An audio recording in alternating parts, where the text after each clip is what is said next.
Let's move on now to the Seattle Seahawks free agency review. But before we do that, this is our last free agency review series when it comes to the 2023 offseason before we pivot to previewing the 2023 season, which means division predictions, game predictions, Seattle Seahawks predictions, and also player predictions as well. So if you want to see more Seahawks content, be sure to ring that bell and also subscribe to the channel. It is the easiest way to get notified of when new Seahawks content is released.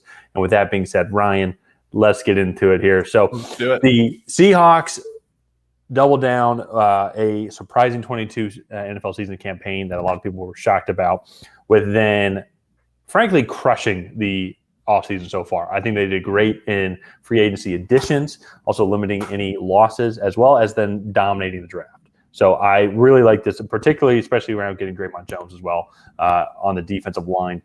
They have a very unique defense isn't the right word, but they have the more modern size defense now, like the 3-4 outside linebackers, and he fits perfectly in the 3.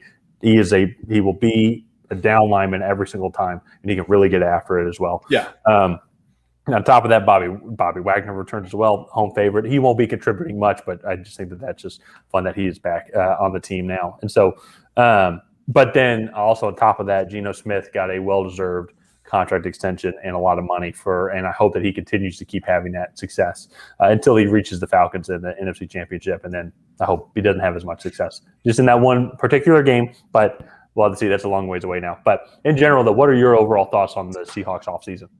I mean, they got a lot better, right? I think you look at this wide receiver room, and let's get into the roster, and then I can kind of break it down here. So starting off, Jaxon Smith-Njigba is the perfect addition to this wide receiver room.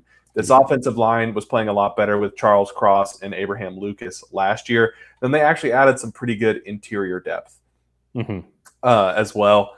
And then, like, Noah Fant, Will Dissly, Colby Parkinson, that is a really solid receiving tight end trio.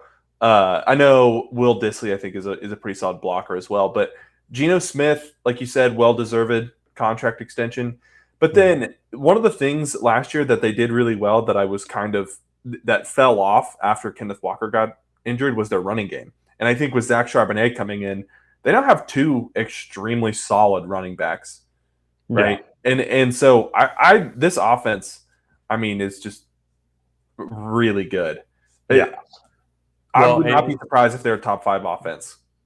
I wouldn't be either. It will kind of all depend if Geno Smith continues that consistent play, which I think he will be. I think it's not like he did anything that was crazy out of the ordinary. I mean, like, you have DK Metcalf, which is one of the best receivers in the league. Tyler Lockett is a solid receiver veteran.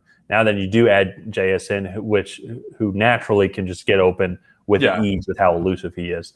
Another addition as well to the offensive line to help out with the interior, they did sign Evan Brown from Detroit. Yeah. Detroit had one of the best offensive lines last year, so I think bringing him over is only going to help that team as well as also, as you mentioned, then the 2 tackles now out of their rookie year. And both, in general, performed well for 2 rookie tackles playing at the same time. So they could really only kind of improve from there. I think if I remember correctly, PFF had them ranked as like the 27th overall offensive line, which take what you want with the PFF ranking. But just in general, if we're going based off that, it's really hard. That was better than the year before, and they got better as the season went on. Yeah. So in general, I agree. Offensively, this is a well-rounded offense. Because you're right, with Kenneth Walker, now Zach Charbonnet, there's no reason why they shouldn't be able to consistently run the ball, even if one of them gets banged up or isn't having a good year.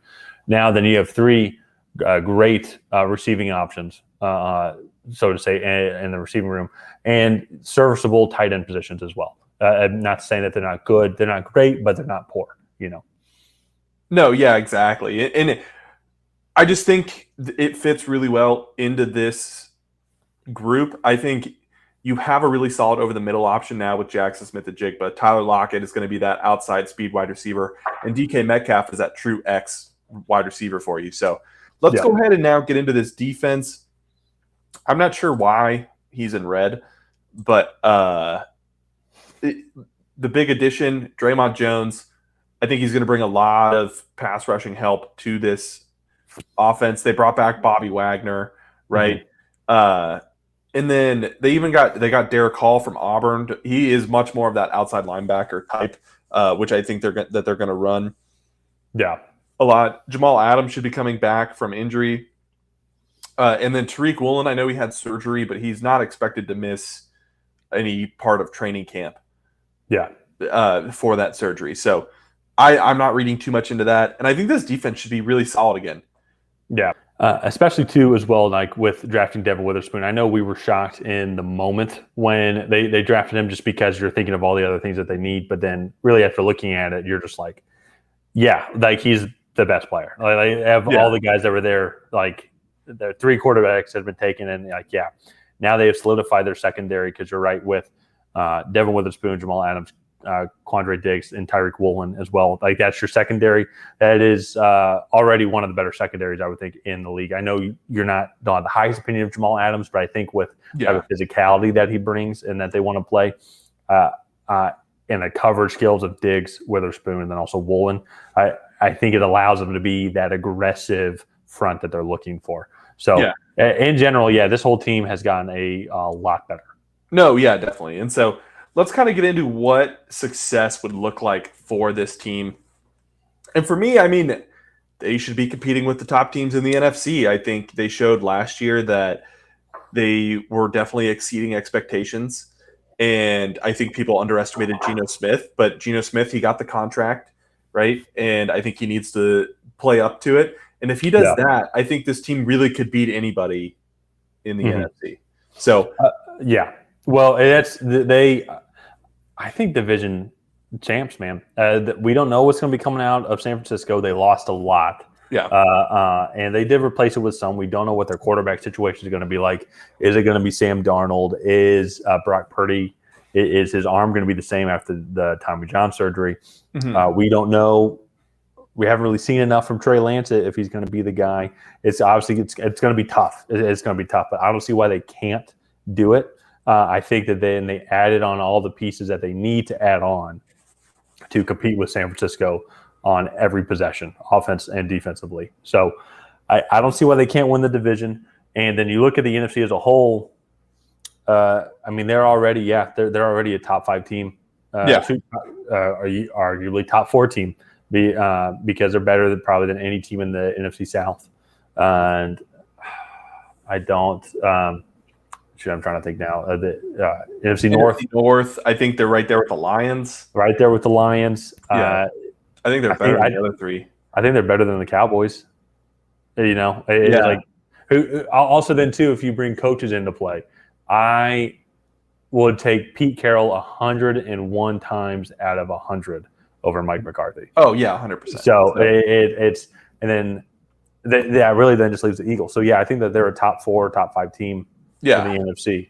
So there's no reason why they shouldn't win the first round of the playoffs. No reason why then they wouldn't be able to host. That means that they probably wouldn't be able to host a playoff game. Or would be able to host a playoff game. So that to me, I think divisional round, and then we'll see from there. Keep showing improvement. Yeah, exactly. Just they need to be competitive with the best teams in the NFC, and I think that's what this team is primed to do. So I'm excited to see it. Let's go ahead and wrap up this episode of the Tracy Take right here. If you guys have not already, please go ahead and like and subscribe and leave a comment down below on what your favorite off-season addition was for the Seahawks. Was it a free agent signing? Was it a draftee? Let us know down below. And other than that, we will see you guys next time.